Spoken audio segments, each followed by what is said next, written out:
Bonjour RDC, bonjour tout le monde, ici Santa Khadija Omema à la présentation. Vous suivez Connex Congo Experience, une émission qui vise un partage d'expérience entre les Congolais de la diaspora, mais aussi ceux qui sont au niveau local. Et aujourd'hui particulièrement, je reçois M. Dido Lakama. Avec lui, on va échanger sur ce qu'il fait, parce que nous visons un partage d'expérience. Ce qu'il fait à l'extérieur du pays, mais également ici à Kinshasa ou en RDC de manière générale. Il évolue dans le milieu associatif. Un travail qui vise à conscientiser la jeunesse congolaise de la diaspora, mais aussi au niveau local. Bonjour Monsieur Dido. Bonjour. Alors comment vous trouvez la RDC? Écoutez, c'est magnifique. En plus, on s'est mis dans un endroit très stratégique. On a le fleuve Congo, on a la ville de Kinshasa, on a le boulevard du 30 juin. Donc, je suis à l'aise. Ok. Alors, Change Asbel, Mutuli Bosso, c'est quoi la différence entre les deux? Change Asbel, c'est la structure que j'ai l'honneur de coordonner à Bruxelles, qui s'occupe vraiment de la conscientisation de la jeunesse, qui s'occupe vraiment de créer des ponts et le dialogue entre les différents membres de la communauté à l'extérieur. C'est aussi un mouvement qui lutte contre la discrimination que nous, on peut vivre en étant des étrangers, puisqu'on est hors de notre pays d'origine. C'est aussi une association qui pousse la jeunesse à faire un travail de recherche identitaire et de position par rapport à notre histoire, par rapport à nos origines et par rapport à notre place dans le monde. Et aussi, justement, comme ça nous permet de nous projeter dans le futur. Voilà. Et Mutuli Bosso, c'est la structure qui est ici à Kinshasa, qui a un travail parallèle, sauf qu'elle a des thématiques un tout petit peu différentes, même si le dénominateur commun, c'est le travail d'identité et le travail justement de valorisation de notre culture congolaise et africaine en général.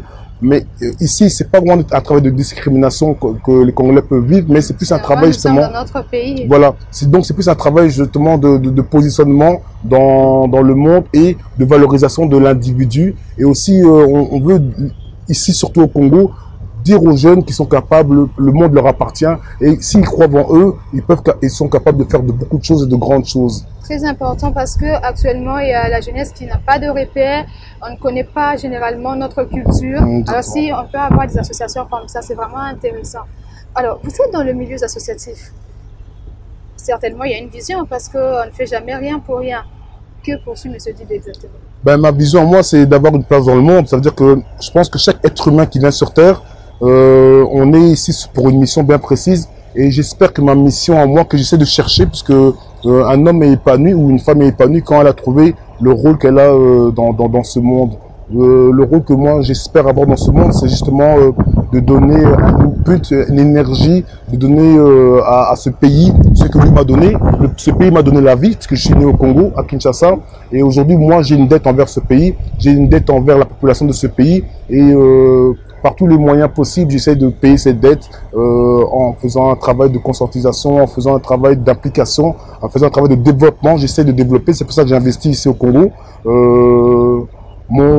Ma mission principale, c'est justement de devenir un acteur agissant de manière positive pour ma population congolaise d'ici et dans le monde entier. Alors, ça fait combien de temps que vous évoluez déjà dans ce secteur? Ça fait déjà, maintenant, on va rentrer dans la 8e année que l'ASBEL a été fondée. Et ici à Kinshasa, ça va être 3 ans qu'on a fait ce constat-là.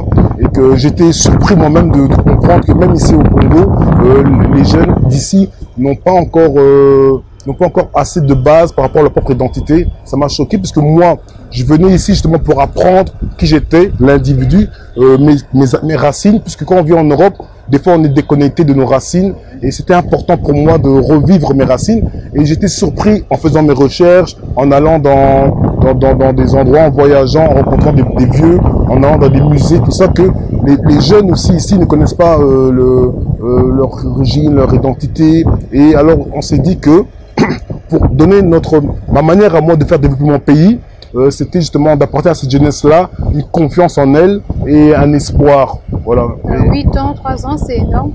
Est-ce que vous remarquez déjà un changement?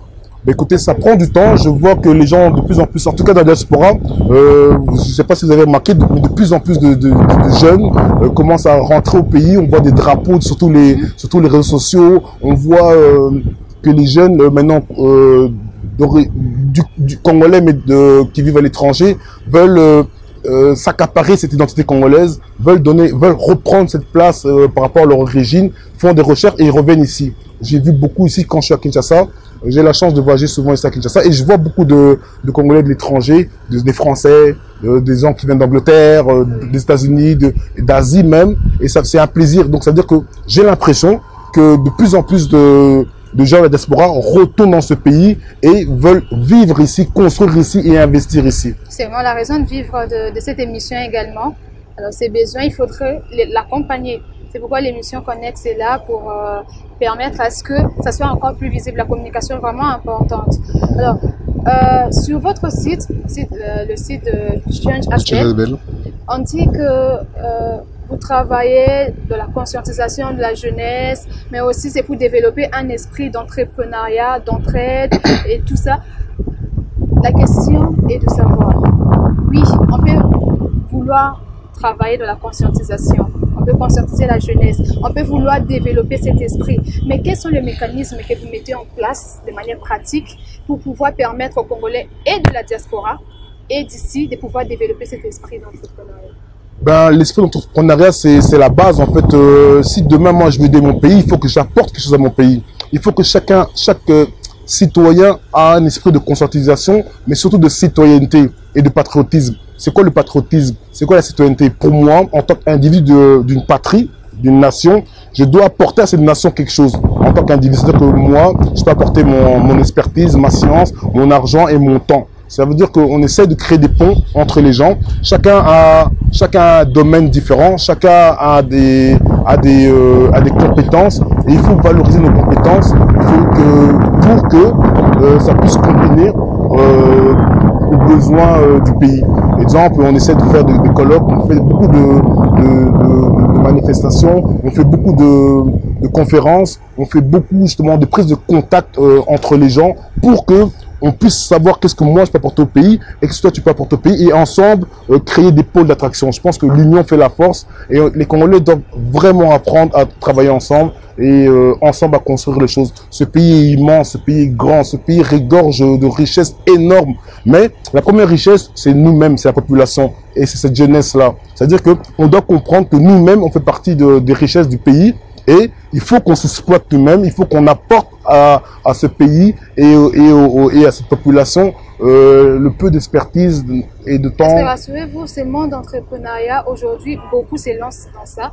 Même si à Kinshasa, beaucoup de jeunes se lancent dans l'entrepreneuriat. Mais il y a un problème. Les Congolais, nous savons faire quelque chose, mais généralement, nous ne savons pas très bien comment.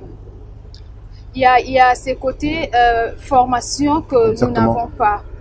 Alors, il y a des colloques importants, mais est-ce que vous organisez aussi des formations? Exactement. En fait, ici, l'ASBL Moutou Liboso organise des colloques de formation par rapport à des thématiques bien précises et on travaille en partenariat avec des gens qui ont eux, une expertise justement dans des matières. Il y a plein de matières, il y a l'agriculture, il y a la communication, il y a les finances, il y a la sécurité, il y a plein de choses, il y a plein de domaines, il y en a 7 je pense qu'on développe, où justement les services, exemple l'hôtellerie, la restauration, où on essaie de montrer à la jeunesse et à d'autres personnes comment mieux gérer son métier. On essaie aussi justement ici, avec les contacts qu'on a, de faire un lien justement après les formations, de trouver un boulot. Parce que si tu es formé et qu'à la fin tu restes chômeur, c'est pas intéressant. Donc le travail que nous on fait, c'est de prendre en charge des étudiants qui nous font confiance. On les forme avec des gens d'expérience du Congo et de l'étranger. Et puis après, il y a une autre étape qui est que une équipe parmi nous fait un suivi de recherche justement de placement. Parce que justement les sociétés, les entreprises et les individus qui nous connaissent un peu notre expertise, ils connaissent un peu notre sévérité par rapport à la formation. Du coup, eux, ça les intéresse d'engager des gens qui ont été formés chez nous parce qu'on est un garant d'une certaine qualité de formation. Ok. Alors, Monsieur Dido, vous êtes un leader et Connex entre plus en contact avec les leaders. Nous voulons connaître la vision. C'est très important. Un leader qui n'a pas de vision, alors ça sert à rien. Alors vous êtes un leader. C'est quoi votre vision pour le Congo?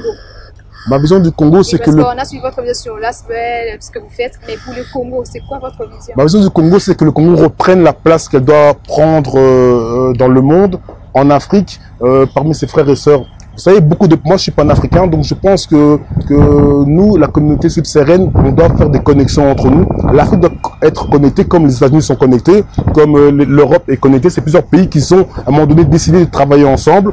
Je pense que le Congo a un rôle principal dans la connexion des pays africains. On est en plein centre, on est en plein milieu. Et beaucoup de panafricains nous diront que le Congo est la base et le centre de l'Afrique et il doit reprendre cette place. Si on arrive à valoriser et à émanciper le Congo, à libérer le Congo de toutes ces chaînes qu'elle tire derrière elle, je pense que tous les pays africains, on a 9 frontières, je pense que c'est rare d'avoir un pays qui a autant de frontières. Donc on peut avoir un impact et une influence positive sur nos pays frontaliers et aussi sur tous les autres pays africains. Voilà, je pense que c'est pas moi qui l'a dit, c'est un grand panafricain qui a dit que l'Afrique a la forme d'une arme et la gâchette se trouve au Congo. Donc le Congo doit reprendre la place principale. Ça c'est ma vision. Il faut remettre le Congo à la place centrale de l'Afrique. C'est comme le cœur de l'Afrique. Alors, nous tendons vers la fin de cette émission, mais votre mot de la fin, on ne peut pas se séparer sans que vous puissiez dire quelque chose au public qui nous suit en ce moment. Votre caméra est là, alors dites-nous c'est quoi votre mot de la fin. Ben écoutez, mon mot de la fin, si je peux me permettre, c'est dire justement aux Congolais du Congo de miser fortement sur la diaspora. La diaspora, on a une volonté et on a un désir de travailler avec les Congolais du pays, parce que pour nous, on reste des Congolais. Donc, Binope Bondima Bisso, travaillons ensemble, travaillons en communion, donner la place aussi aux gens de la diaspora, parce que c'est un travail d'échange. C'est-à-dire que les Congolais de l'étranger, comme les Congolais d'ici, doivent collaborer ensemble et ensemble reconstruire, développer ce grand pays qui est le Congo RDC. Voilà. Alors, merci, Monsieur Dido. Vous avez enlevé vos lunettes avant de chuter. Moi aussi, j'enlève. Ah. J'enlève pour permettre à notre public de bien me suivre, de bien voir la personne qui est devant vous, qui était cachée sous ces lunettes. Nous sommes arrivés à la fin, comme vous l'avez remarqué. C'était Cynthia Kadija Omelema à la présentation. Nous avons reçu pour vous Monsieur Dido Lakama, à qui je dis un grand merci. Merci d'avoir répondu à notre invitation. Et ça ne sera pas la dernière fois, je crois. Vous aurez la chance de le voir très prochainement dans nos colloques, dans nos conférences, parce qu'on ne va pas s'arrêter au niveau de l'émission. Non, c'est un partage d'expérience. Il faudrait descendre sur le terrain, partager avec cette jeunesse. C'est ça la vision même de Connex ou Congo Experience. Et quant à moi, je vous retrouve très prochainement. Au revoir.